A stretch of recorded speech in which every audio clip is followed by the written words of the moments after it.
This is Mark and Charity's Coffee Podcast. Mark and Charity Coffee Podcast for Thursday, March 24th. Go to Belleville, Ontario, Canada. Coming up, Karen Nickel, teacher at Sacred Heart School in Marmora, shared some great news this morning about a countrywide contest that one of her students was entered in and won. Very exciting. Very, very exciting. Tremendous prizes, what it means across the country, and how Marmora's been put on the map. Coming up in a few minutes on the podcast. We all know what triggers are. They're those things that happen that just, set you off, a trigger. And they're just little things. Yeah. They can just be a comment or driving by a sign or a certain place, and you just immediately, instantly tense up, and you just want to... You read a tweet, you see a picture on Facebook, and it just triggers you, and it can ruin your whole day. What's the opposite of that? Well, those are called glimmers, and why you should hang on to those coming up later on in the podcast. But off the top, I want to pay tribute to Stephen Wilhite, who passed away. And who is Stephen Wilhite? Passed away. His birthday is the same one as mine, by the way, March 3rd. I just read that. He just turned 74, and his wife confirmed out in California that he passed away. And unfortunately, he passed away of COVID. Oh. But he's very famous because when he was working for CompuServe back in 1987, he created the graphics interchange format. He's the man who created the GIF. The graphics interchange format. He came up with this idea. That's what that means. GIF. Yep. Graphics interchange format to compress images to make them accessible for early modem speeds. Wow. And it has now become our primary method of using emotion and mimetic communication. That's where memes come from. Very much so. Sorry, what year was this? 1987. Wow. He created GIFs. He had this idea where if we just use little pictures, we can send it to people. And it little can dancing convey. Pictures. Yeah, it can convey how, and I'm sure somebody in his office said, that's stupid. Because there's always one of those in the office. Like you want those in the really creative places like computer software, where you need the most creative people. I'm sure there was one way blanket that said, who's ever going to use a meta communication, which I'm just going to call memes, or these graphics interchange formats, which I'm just going to call GIFs. Look where they are now. There they are. His name was Stephen Wilhite. He passed away 10 days ago. 2 weeks ago at the age of 74. That's amazing. So on behalf of all of us who are doing podcasts, who of course rely on the internet for everything and send gifts and memes. On social media. Stephen, thank you very much for your intelligence, and to your wife, Kathleen, to you and your family, who you'll never know we ever said this. Thoughts and prayers on the passing of your husband, Stephen, the man who created the gift.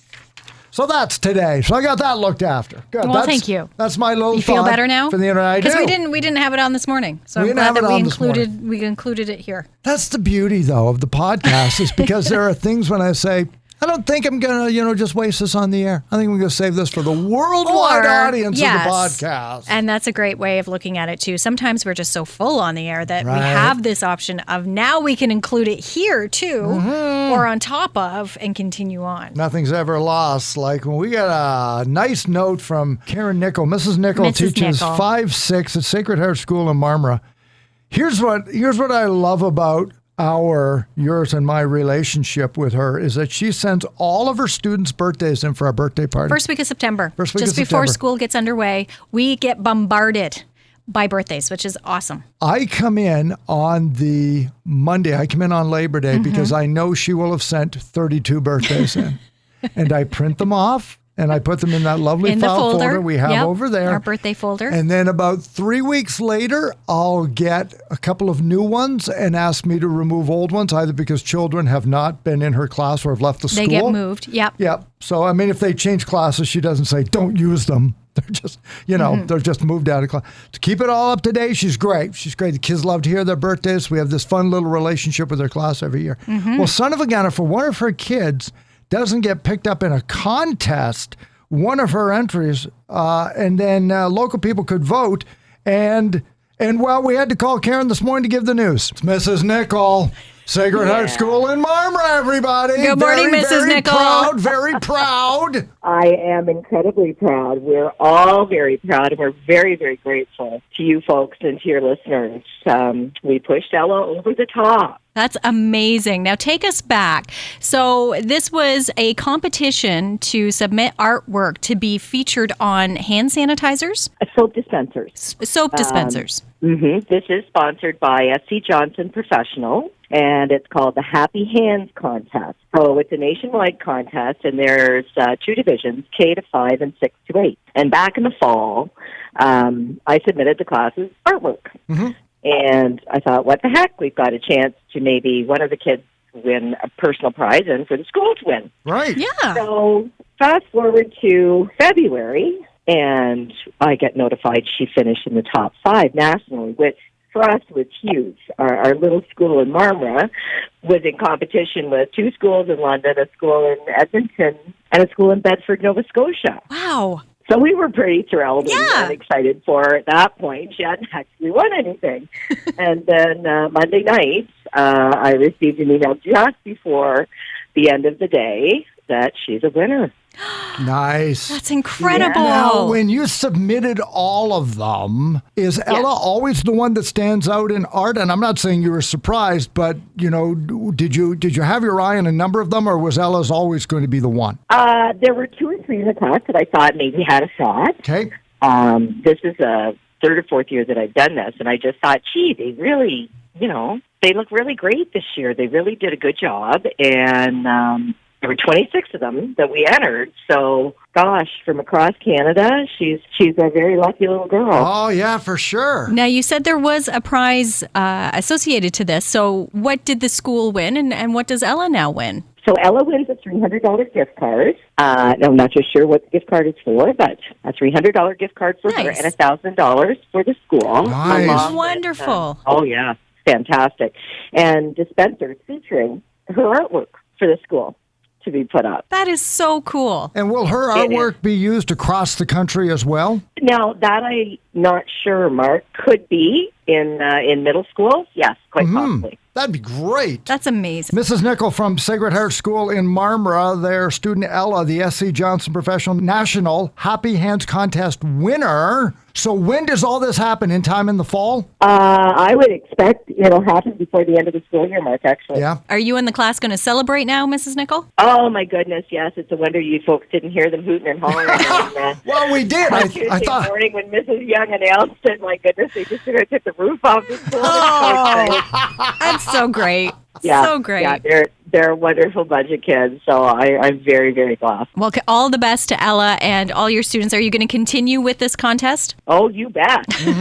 Now. Thanks so much. You have a great day at school. Say hi to all Thank the kids you for us. all, And again, and congratulations. Thank you to your listeners for voting for her. We're very, very grateful. Just a great story. Yeah, so and good. as she said, we talked to her a little bit off air as well, because I asked her, I said, has the money been pegged for anything as of yet, the $1,000 going to the school? And she said, no, nothing yet, but I made it very clear that I want the entire school to benefit from this, which I think is amazing. She said it's so important that our little school here in Marmora, I think she said 150 students. Something like that, 120, Yeah, something like that. yeah.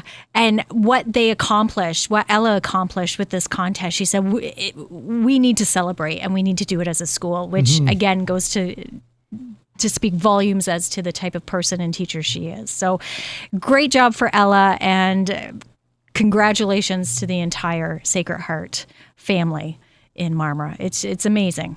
She's clearly got her finger on the pulse, because my first thought is, oh, $1,000. Let's get a new trampoline.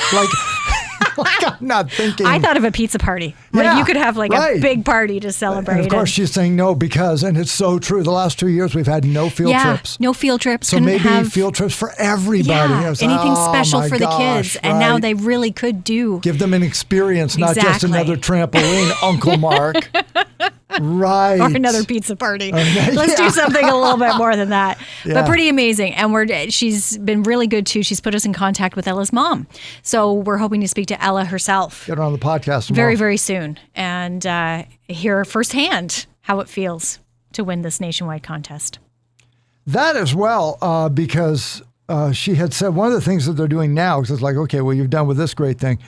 they're starting to look at podcasting. Because we told her we were going to include it here. Yeah, we're going to talk about it in the podcast. And she had said, boy, that's great because we're teaching podcasts. It's like in grade 6, 7, you're teaching podcast, which is so great. What an incredible skill. I've always said, even if you don't go into radio, it's the type of course you should take in college because anything that teaches you to communicate clearly, to think critically, to write emphatically, just makes you a better, I don't care what you do in life, you're a better real estate agent if you can look people in the eyes and you can communicate well. And now they're teaching this in school, and I think that's so awesome. Now let's teach banking. Let's teach like critical skills people need when they grow up. Let's teach them how to look after their money. Let's teach them how to communicate well. I get all the old math. I get it. I use it every day.